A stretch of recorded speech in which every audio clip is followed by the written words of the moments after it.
Hi everybody, I'm Miss Lora from the Lakeville District Library and welcome to a Fresh Look Friday video. So we're bringing these back to show you some new and old favorites that we have at the library. All of these are available for checkout and most of them are actually available in our digital platforms of Libby Overdrive or Hoopla or Access 360, all of which you have access to for absolutely free with your library card. So today I am talking books that are great for those middle grade kids, third, fourth grade through sixth grade, and all of my books are realistic fiction books this time. So let's just jump right in and get started. My first one I want to show you was one of my favorites this time. It's a newer book. It's called The Last Super Chef, and it's written by Chris Negron. And I really, really loved this book because I'm a huge Food Network cooking show fan, and I'm a big fan of MasterChef. And that's kind of what this book is. In this book, the TV show is called Super Chef, and this is a spin on like MasterChef Junior. So our main character is Curtis. He loves cooking. He has a single mom. He does not know who his dad is. And he's very excited to apply for the Last Super Chef show, which is basically Super Chef, but for kids. He gets accepted, he gets to go to New York, and he thinks he's figured out who his father is. So he's going to cook and win this competition to prove to his dad that he is talented. But as the competition gets started, he realizes he's surrounded by really, really talented kids, and maybe he's not as good as he thinks he is, and maybe who he thinks his father isn't actually going to love him after all.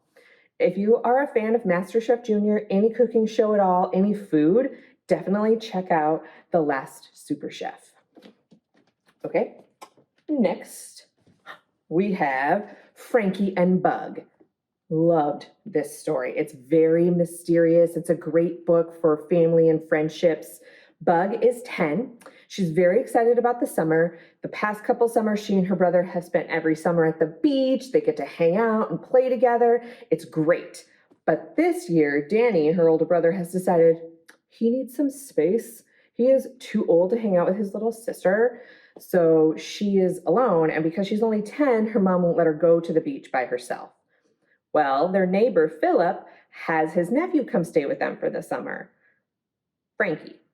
And Frankie and Bug are the same age, so they start hanging out. And Bug's kind of like, Frankie's a little bit weird. I don't know about this. And Frankie doesn't like going to the beach like I do, so I don't get to do all the fun stuff that I really wanted to do, and my summer's ruined. At the same time, there are a lot of murders happening in the city, and it's called the Midnight Marauder. And Frankie and Bug decide that they can solve this Midnight Marauder case. So there's like this mystery element that goes through the whole story. Frankie and Bug. And then over here on this side, this one I really, really enjoyed, and it was a very fast read because it's told in verse. And what's very unique about this story, Rez Dogs by Joseph Bruchac, is that it takes place during the COVID-19 pandemic, which we are living in right now. So our main character, Malian, was visiting her grandparents on the reservation when COVID-19 struck. And as we all remember, we got stuck at home. We couldn't leave. It was unsafe for us to go anywhere.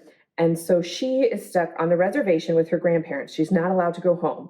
So she's doing school remotely from the reservation, which is hard because the Wi-Fi isn't great. So she keeps cutting out a bunch. And then she's lonely because none of her friends are there. And it's just really tough for her. But then she meets this dog, this reservation dog or a res dog named Malsum. And Malsum doesn't have a home. He just goes from house to house, but kind of develops this relationship with Malian. So if you're interested in reading a book about something in very recent history in what was like for maybe somebody else to experience the COVID-19 lockdown, and if you're looking for a quick read, because it is told in verse, which if you're not sure is like in poetry form, it doesn't rhyme, it's free verse. It reads very quickly. Rez Dogs, highly recommend. And then I have Fly on the Wall. So this one's completely different because it's an illustrated novel. So if you're a fan of like Diary of a Wimpy Kid, Dog Man, and you really like graphic novels, I would check this book out because it's got panels and illustrations just like those, but it also still has a lot of paragraphs and sentences, prose. So this is called Fly on the Wall. It's by Remy Lai. Loved this story. We read it for Novel Thoughts last year. It's about Henry, who's 12. He's the baby of the family and definitely gets babied. Mom is way overprotective. His older sister is way overprotective. They don't let him do anything. And he is like headed up to here with that. He also writes a cartoon about his classmates. It's like this gossip cartoon. It's super anonymous. No one knows who he is, that he's the one writing it. And every year they go visit their dad, who lives in Singapore. This year, that trip gets canceled. And now his world is just falling apart. Henry doesn't get to see his dad. He's babied all the time. Someone has figured out that he's the one writing this cartoon, and he just needs to get away. So Henry decides to go to Singapore alone. So he creates all of these lies, and he has this plan to go on this epic adventure to Singapore by himself. Fly on the Wall. Finally, my last one. I couldn't get a hold of the book because it's checked out. It's that popular. It is an older book, but it's still very popular. It's called Crenshaw. So I was able to check it out digitally. So here is the cover on my Kindle, Crenshaw by Katherine Applegate. You may recognize that name because she wrote The One and Only Ivan and The One and Only Bob. Very popular books, excellent stories. And if you like those books, definitely check out Crenshaw. I guarantee you will like it. So Crenshaw is about Jackson. Jackson and his family have come upon hard times, and they don't have enough money to pay their rent anymore, and they are kicked out. And now they have to live in their minivan. So this is a story about a kid your age that is now homeless. He and his parents and his sister and his cat and his dog now live in their minivan. And that's kind of scary. It's also, he feels very ashamed. And his way of dealing with that is he creates this imaginary friend, this giant cat named Crenshaw. He's the only one that can see Crenshaw. He's the only one that can talk to Crenshaw. And Crenshaw kind of helps him through this very tough time. But is it enough? Is it enough for him to get through this awful homelessness? It's a tearjerker. It tugs at your heart. It's not boring at all. You keep going. You want to find out what's happening with Jackson and his family and how Crenshaw helps.